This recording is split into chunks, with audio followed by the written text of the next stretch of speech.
안녕하세요, 동영쌤입니다. 요즘 최상위권 학생들에게 엄청난 사랑을 받고 있는 학과가 있는데요, 바로 계약학과입니다. 사실 제가 계약학과를 들었을 때 그냥 계약을 전문으로 하는 학과인가 처음 들었을 땐 그 생각을 했었는데, 기업과 취업이 연계된 학과들을 통칭하는 말입니다. 자, 오늘은 삼성 SDI랑 손잡은 성균관대 배터리공학과랑 그 다음에 고려대학교 반도체공학과를 비교해보면서 알아가는 시간을 가져보겠습니다. 자, 성균관대학교는 사실 이미 계약학과가 존재하죠. 워낙 삼성이랑 연계된 거 다들 잘 알고 계시잖아요. 자, 바로 삼성전자 계약학과로 알려진 반도체 시스템 공학과와 그 다음에 지능형 소프트웨어 학과입니다. 자, 성균관대학교 배터리공학과는 삼성전자가 아닌 삼성 SDI랑 협력해 설립된 채용 연계형 계약학과로, 일반 학과랑 달리 기업이 직접 교육과정 커리 만들고 설계하고 운영하고 협력하고 직접 참여한다는 점이 차이점입니다. 근데 사실 요즘 취업 많이 힘들잖아요. 저도 사실 이 생각을 했었어요. 삼성 입장에서는 또 회사에 바로 투입 가능한 인재들을 미리 양성하고, 그다음에 인재들 입장에서도 사실 신입이 아닌 거죠. 이미 대학교에서 어떤 일을 하는지 미리 배웠기 때문에 신입인데 신입이 아닌 그런 상태로 입사를 하면 조금 더 적응을 잘할 수 있겠죠. 자, 이 학과는 실제 산업 현장에서 요구되는 전공 역량을 중심으로 커리큘럼이 구성되어서 교육을 진행하고 있는데요. 배터리 이론만 배우는 게 아니라 삼성 SDI에서 바로 써먹을 수 있는 공정 중심 수업을 한다고 이해하시면 될 것 같습니다. 대학교에서 저도 그런 생각을 했어요. 이거 배우는 거 도대체 내 인생에 무슨 도움이 될까?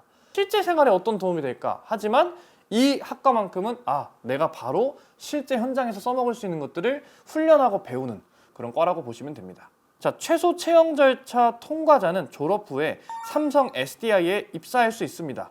혹시 취업 조건에 대해서 관심이 있으신 분들은 취업 절차가 좀 상세하게 명시된 입학처를 살펴보시고요. 또는 삼성에서 채용 공고를 낼 때 그 부분을 좀 명확하게 읽어보시면 될 것 같습니다. 이제 신설학교이기 때문에 앞으로 나오는 자료들을 잘 보시면 될 것 같습니다. 자, 그래서 배터리학과는요, 배터리 분야의 기초학문부터 산업의 필수적인 응용 공정 기술까지 종합적으로 교육하는 국내 유일의 학과입니다. 또 요즘 또 4차 산업혁명 다들 들어보셨잖아요. 거기에 또 핵심 동력인 배터리. 자, 특히 차세대 배터리라는 건 뭐냐면요, 요즘 전기차 많이 보이잖아요. 그 전기차와 같은 이동형 디바이스와 그 다음에 에너지 저장 산업, 테슬라 다들 아시죠? 테슬라의 그 차에 들어가 있는 배터리를 테슬라에만 쓰는 게 아니라 태양광 산업에도 쓰고, 그러니까 애초에 일론 머스크가 이런 말 했어요. 나는 테슬라를 자동차로만 한정 짓고 싶지 않다. 배터리를 활용해서 다른 분야에도 범용성 있게 쓰고 싶은 회사를 만든 거지, 자동차 회사를 단순하게 만든 건 아니다. 그 변화를 혁신적으로 이끌 다음 세대 가장 중요한 분야이기도 합니다.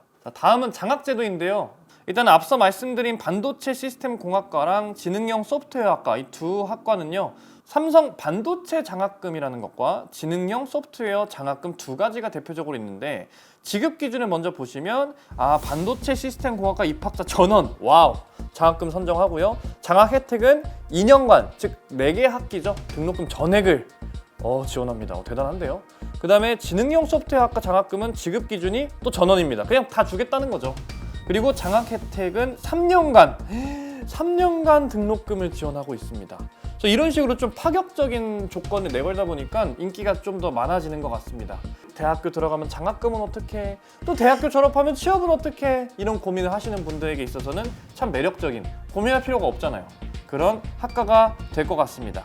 또 이제 아까 말씀드린 배터리 공학과도 저희 계약학과 신설이잖아요. 그래서 이제 입학생 모두에게 아까 삼성 반도체 장학금이랑 비슷한 1, 2학년 동안 4개 학기 전액 장학금을 지급할 예정이고요.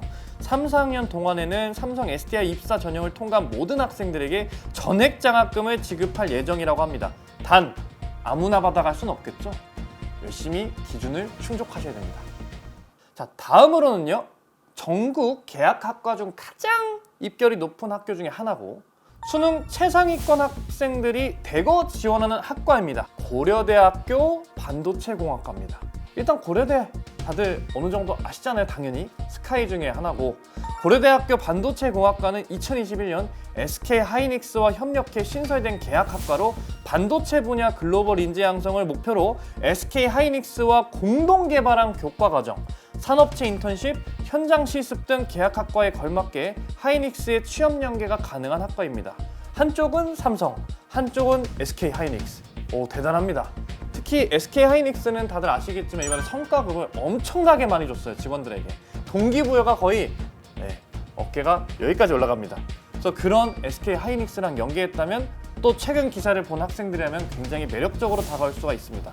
또한 반도체 설계, 소자, 공정, 시스템, 소프트웨어 등 반도체 분야 기초 전공에 대한 심층적인 교육은 물론 이를 바탕으로 인공지능, 데이터 사이언스 영역을 아우르는 실접 또는 실습 교육을 제공합니다. 그래서 결국에는 그냥 학문적인 것만 배우고 학문 그 자체가 목적이 아니라 실무 투입에 필요한 학문을 배우고 실무 투입에 필요한 실전 능력들을 미리 배양하기 때문에 듣는 학생도 좋고 회사 입장에서도 인재풀이 확보가 되는 거기 때문에 굉장히 매력적인 학과라고 생각합니다. 다음은 이제 입학생 특전인데요. 학부생은 학비 전액과 보조금을 SK 하이닉스에서 장학금으로 지원받고, 거의 학비는 이제 뭐 거의 공짜로 다니네요. 장학금 지원부터 국내외 연수 지원, 강의 외 프로그램 지원, 그 다음에 인센티브까지, 이 모든 것까지 제공하면서 인재 확보에 굉장히 총력전을 가한다는 것을 알 수 있습니다. 자, 인센티브 제공에 보면 또 연구 지원을 위한 최신형 노트북을 지급한다고 합니다. 이거 맥인가요? 이 정도로 이제 어느 정도 장비까지도 투자를 하는 그런 열정을 보였고요. 사실 왜 이렇게까지 이렇게 좀 혈안이 돼 있나? 라는 거를 제가 좀 개인적인 견해를 말씀드리면 요즘에는 한 명의 인재가 거의 10명, 20명의 직원의 어떤 능력에 필적하거나 더 높다고 봅니다. 자, 업무를 수행하는 역량도 높고 그 인재가 해내는 양도 굉장히 많습니다. 사실 계약학과 이전에 이미 삼성전자와 SK 하이닉스로 많이 취업을 하잖아요. 대기업이니까 복지도 좋고 당연히 급여도 일반적인 기업보다 월등히 높을 테고, 근데도 계속 기업이 이렇게 학교랑 연계해서 계약학과를 늘리고 있는 방향을 봤을 때 이제는 기업들이 인재 한 명 한 명을 굉장히 소중하게 여기고 미리미리 양성해서 선점하려는 그런 분위기로 흘러가는 거 아닌가라는 생각이 들기도 합니다. 자, 신입생 모집 유형을 보시면 수시에서는 학업우 수형 14명, 계열 적합형 14명, 그다음에 가군에서만 12명을 정시에서 뽑습니다. 그래서 수시에서 28명, 정시에서 12명, 총 40명을 모집하는데요. 자, 여기 데이터상으로는 뭐 학업우수 전형, 계열적합 전형 다 수시에 해당되죠. 이런 학생부 종합 전형은 평균적으로 11대1, 12대1 이 정도를 보이고 있고요. 자, 이렇게 26년도 수시 모집 경쟁률은 다음과 같았습니다. 자, 이제까지 성균관대학교랑 고려대학교의 계약학과에 대해서 알아보았는데요. 고려대학교의 반도체 공학과는 전국 계약학과 중 입결이 가장 높고 수능 최상위권 학생들이 대거 지원하는 학과입니다. 사실 계약학과 이전에 삼성전자와 SK 하이닉스로 취업을 이미 많이 하고 있죠. 근데 그에 성균관대학교가 삼성 계열의 계약학과를 새로 설립하는 등 위상을 많이 뽐내고 있습니다. 과연 계약학과는 어느 학교가 좋을지 여러분의 생각은 어떠신가요? 지금까지 독립버스의 동영쌤이었습니다.